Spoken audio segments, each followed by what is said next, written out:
Hi, my name is Amanda Goodman, product consultant here at Deacom. We're going to talk about how Deacom handles requirements for organizations that have a multi-company environment. With a single install, single instance, single login, Deacom allows organizations to set up multiple companies with the use of facility groups and facilities. What this means is you can set up a single company which could have multiple locations of manufacturing or distribution.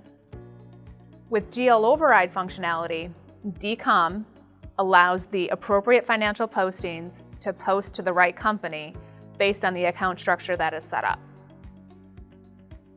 Here, we're able to set up rules when intercompany transactions are occurring. So if you have inventory that has to have a cost markup when you're transferring it from a manufactured organization to a distribution organization, or if I need to increase the cost because of transfer costs from one warehouse to another, Deacom's able to set up those rules for those cost increases to automatically occur.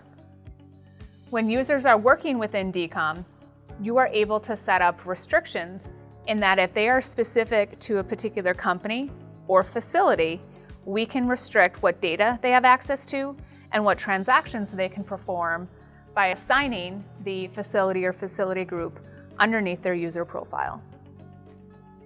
When intercompany transactions occur in Deacom, Deacom will automatically establish that this is an intercompany transaction, eliminating the need from doing a sales order purchase order process.